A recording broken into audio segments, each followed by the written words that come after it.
Shalom, salam berkat dari kami untuk pendengar sekalian.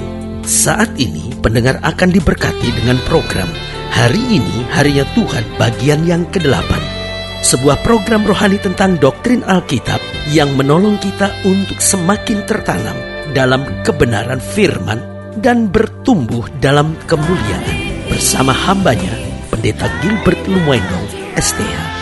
Banyak orang merasa doktrin Alkitab sebagai sesuatu yang membingungkan. Tetapi tahukah saudara bahwa doktrin Alkitab intinya adalah memahami Alkitab dengan benar, dengan pemahaman yang sistematis, sehingga kita terus dapat tertanam di dalam kebenaran firman, sehingga kita terus bertumbuh di dalam kemuliaan Allah.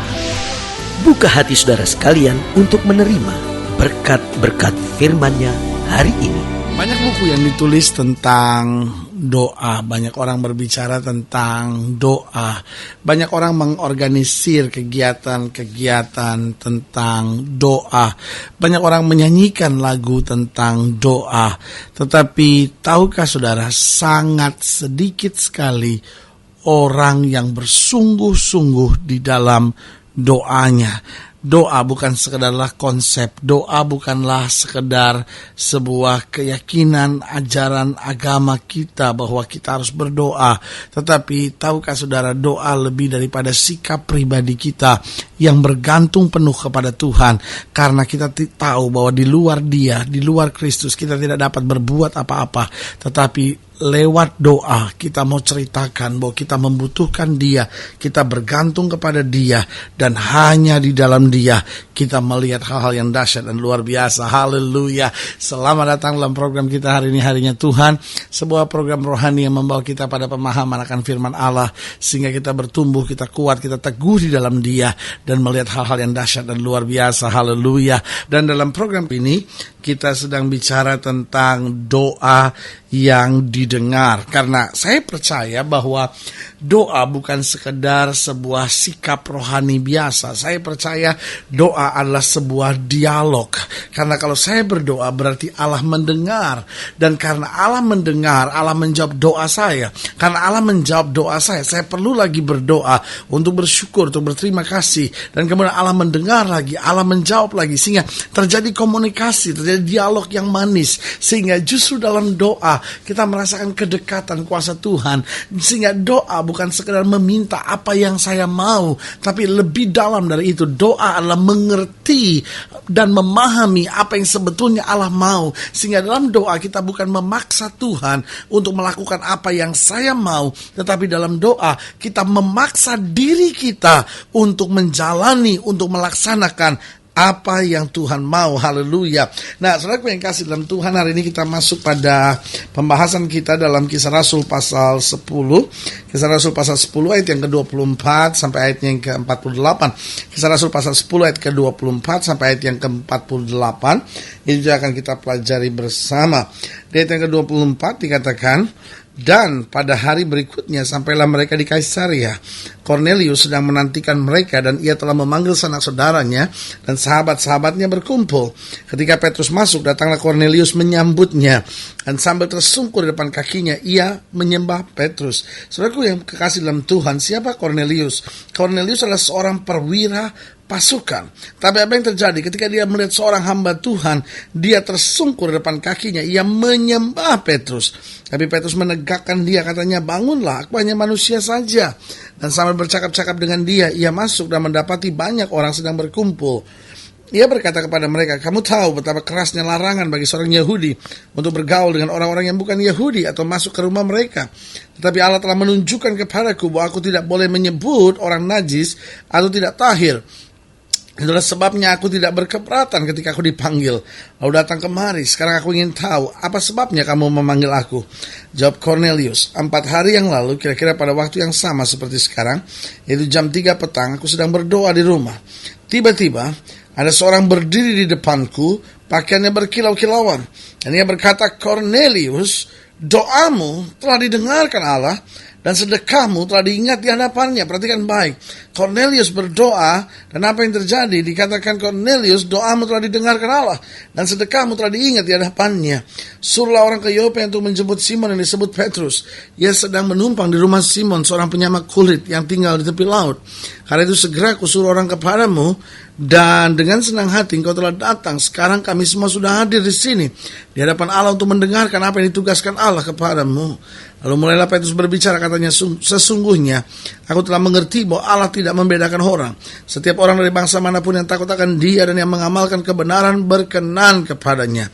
Itulah firman yang Ia suruh sampaikan kepada orang-orang Israel. Itu firman yang memberitakan damai sejahtera oleh Yesus Kristus, yang adalah Tuhan dari semua orang. Perhatikan, Yesus Kristus yang adalah Tuhan dari semua orang.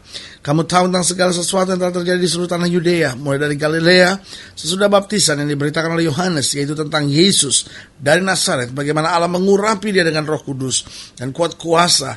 Dia yang berjalan berkeliling sambil berbuat baik dan menyembuhkan semua orang yang dikuasai iblis, sebab Allah menyertai Dia. Dan kami adalah saksi dari segala sesuatu yang diperbuatnya di tanah Yudea maupun di Yerusalem, dan mereka telah membunuh Dia dan menggantung Dia pada kayu salib. Yesus itu telah dibangkitkan Allah pada hari yang ketiga, dan Allah berkenan bahwa Ia menampakkan diri bukan kepada seluruh bangsa, tapi kepada saksi-saksi yang sebelumnya telah ditunjuk oleh Allah, itu kepada kami yang telah makan dan minum bersama-sama dengan Dia setelah Ia bangkit dari antara orang mati.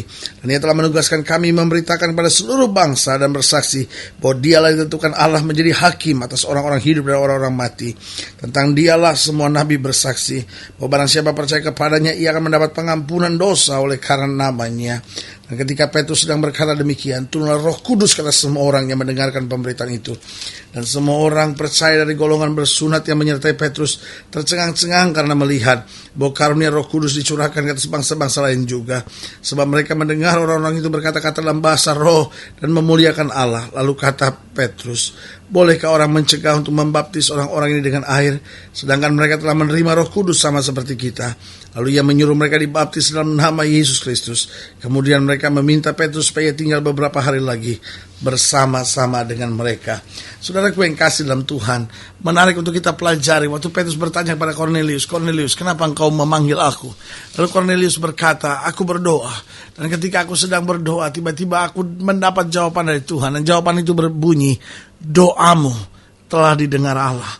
Saudaraku yang kekasih dalam Tuhan, ini menarik untuk kita pelajari. Ada banyak orang berdoa, tapi nggak pernah dapat apa-apa dalam hidupnya. Kita lihat betul ketika ada seorang wanita yang pendarahan 12 tahun, dia jamah ujung jubah Yesus. Dan Yesus berkata apa? Aku rasa ada kuasa yang mengalir keluar dari dalamku. Saudaraku yang kasih dalam Tuhan, doa yang benar adalah doa yang membuat kuasa dari sorga mengalir tercurah dari dalam hidup kita. Nah, saudaraku yang kasih dalam Tuhan, berarti pelajaran apa yang kita bisa dapat? Bagaimana supaya doa kita sungguh-sungguh didengar Tuhan? Ada banyak orang yang berkata, aduh pendeta, saya udah berdoa sampai saya capek berdoa. Saudaraku yang kasih dalam Tuhan, bayangkan doa aja bisa menurut dia sampai capek, sampai jenuh, sampai bosan berdoa. Kenapa? Karena dia gak merasa bahwa doa sebagai sebuah dialog. Doa adalah kuasa, doa adalah sebuah komunikasi yang begitu mantap, begitu akrab, begitu intim dengan Tuhan. Nah, saudaraku yang kasih dalam Tuhan, saya pelajari dalam ayat bacaan ini, kita bisa lihat bagaimana supaya doa kita betul-betul sungguh didengar oleh Allah. Yang pertama, doa kita didengar Allah jika kita sungguh-sungguh. Doa kita didengar oleh Tuhan jika kita sungguh-sungguh. Alkitab berkata, Elia manusia biasa sama seperti kita, tapi ia telah bersungguh-sungguh berdoa. Kita pelajari dalam Alkitab, Yesus bangun pagi-pagi dan dia berdoa, naik ke atas gunung dan berdoa. Pertanyaan kita, kenapa dia harus pergi ke atas gunung untuk berdoa? Jawabannya, itu hanya membuktikan kesungguhannya. Dia tinggalkan segala tugas, tanggung jawab, kesibukan, dan dia sungguh-sungguh memfokuskan diri hanya untuk doanya. Alkitab berkata kadang-kala dia sudah begitu lelah karena seharian bekerja keras, makan pun sampai mereka tidak sempat. Tetapi malam-malam ketika murid-murid tidur, Yesus berdoa semalaman dengan Bapa. Pelajaran apa yang bisa kita ambil? Bahwa dia sungguh-sungguh dalam doanya. Dia di Taman Getsemani dia berdoa sampai tetesan keringatnya berubah menjadi darah, kata Alkitab. Kenapa? Karena dalam kesungguhannya. Lihat saudaraku yang kasih dalam Tuhan, dari sini kita bisa pelajari bahwa doa yang didengar oleh Allah yang pertama adalah doa yang sungguh-sungguh. Yang kedua, doa kita didengar oleh Allah jika motivasi kita baik. Alkitab berkata kamu berdoa tapi tidak mendapat apa-apa karena kamu salah berdoa. Yang kamu pakai akan kamu habiskan untuk kesenangan kamu sendiri. Berarti dari sini Alkitab mau menggambarkan buat kita bahwa doa yang berkenan kepada Allah, doa yang dijawab oleh Allah, yang pertama adalah doa yang sungguh-sungguh. Yang kedua adalah doa dengan motivasi yang murni. Doa yang dengan motivasi untuk menjadi berkat. Doa yang dengan motivasi untuk meninggikan dan memuliakan Kristus. Dan yang ketiga, doa yang didengar Allah, yaitu doa yang memang menggambarkan kerinduan kita untuk dekat dengan Dia. Doa kita didengar jika kita memang punya kerinduan untuk senantiasa ingin dekat. Bukan hanya karena butuh. Ada banyak orang kadang-kadang doa karena butuh. Tetapi saudara gue yang kasih dalam Tuhan, doa kita akan didengar, doa kita akan berkuasa jika kita doa karena betul-betul ingin dekat. Betul kita menghadapi masalah, tetapi kita doa karena kita ingin dekat. Tuhan, kalau saya nggak dekat Tuhan, goyang saya ngadapin semuanya. Tuhan, kalau saya nggak dekat Tuhan, jatuh saya Tuhan. Tuhan, kalau saya nggak dekat Tuhan, saya terpleset Tuhan. Karena saya mau doa, bukan sekedar untuk mendapat jawaban, karena saya tahu jawaban itu pasti. Saya doa supaya saya bisa semakin dekat dengan Dia dan mengalami kasih kuasa anugerah yang luar biasa. Berarti kembali saya mau ingatkan, doa bukan sesuatu yang membosankan. Doa bukan sesuatu yang menjenuhkan. Doa bukan karena kita nggak ada jalan lain, udahlah kita berdoa. Tapi hari ini kembali saya mau ingatkan buat saudara, doa kita adalah komunikasi dengan Allah kita. Doa kita didengar, kita mendengar suara Tuhan, dan kita melihat kedahsyatan kuasanya yang luar biasa. Nah, bagaimana supaya doa kita didengar? Yang pertama, jika kita sungguh-sungguh. Yang kedua, jika motivasi kita baik, yaitu motivasi kita untuk meninggikan Kristus, motivasi kita untuk jadi berkat, motivasi kita supaya lewat hidup kita kemudian Allah nyata. Dan yang kedua, bagaimana doa kita didengar, yaitu jika kita memang ingin selalu dekat dengan Dia, menikmati kasih-Nya lebih dalam lagi, dan menikmati anugerah yang luar biasa. Haleluya. Saudara yang kasih dalam Tuhan, kalau sedang ingin dilayani lebih jauh, hubungi kami melalui telepon, hubungi kami melalui surat, kunjungi website kami, karena kami ada untuk membawa Bapak Ibu Saudara senantiasa lebih dekat pada Tuhan, mengalami kasih kuasa mujizat yang luar biasa. Haleluya. Melalui program ini juga secara khusus saya mau berdoa untuk setiap pendengar sekalian. Saudara yang ingin didoakan secara khusus, mungkin karena ada masalah, ada sakit, ada persoalan-persoalan yang rumit dalam hidup saudara. Mungkin saudara sedang terbaring di rumah sakit. Saudaraku yang kasih dalam Tuhan, bagi Allah tidak ada perkara yang mustahil. Saudara-saudara yang ingin didoakan secara khusus, saudara-saudara yang merasa jenuh dalam doa, merasa nggak ada yang mau peduli, kayaknya betul nggak sih doa saya didengar oleh Allah. Nah, setiap saudara yang didoakan secara khusus, boleh taruh tangan kanan saudara di dada, dan kita doa. Bapa, dalam nama Yesus, hamba doa buat yang sakit, hamba doa buat yang berbeban berat, hamba doa buat mereka yang sedang menghadapi badai rumah tangga, menghadapi badai dalam masa muda. Bapa, hamba berdoa di dalam nama Yesus, Tuhan jamah mereka yang doanya telah merasa bosan, merasa jenuh, merasa lelah. Hamba berdoa dalam nama Yesus, kembalikan roh semangat doa itu, sehingga kami tetap berdoa, karena kami tahu doa adalah komunikasi dengan Allah, di mana Tuhan mendengar dan mengetahui segala sesuatu yang kami perlukan, dan Roh Kudus menjawabnya. Roh Kudus memberi kekuatan, dan Allah menyediakan segala keperluannya. Terima kasih Bapa, terima kasih. Di dalam nama Yesus kami berdoa. Haleluya. Amin. Saudaraku yang kasih dalam Tuhan, kita sudah berdoa. Ingat, Allah kita tidak pernah lalai menepati janjinya. Langit dan bumi boleh lenyap, tetapi firman-Nya tinggal tetap. Doa saya menyertai saudara, maju terus dalam Tuhan, bersemangat, bersuka cita menghadapi segala perkara, karena kita tahu bahwa di dalam Dia kita lebih daripada orang-orang yang menang. Sampai berjumpa pada program berikut, dan jangan lupa jadikan hari ini harinya Tuhan. Haleluya.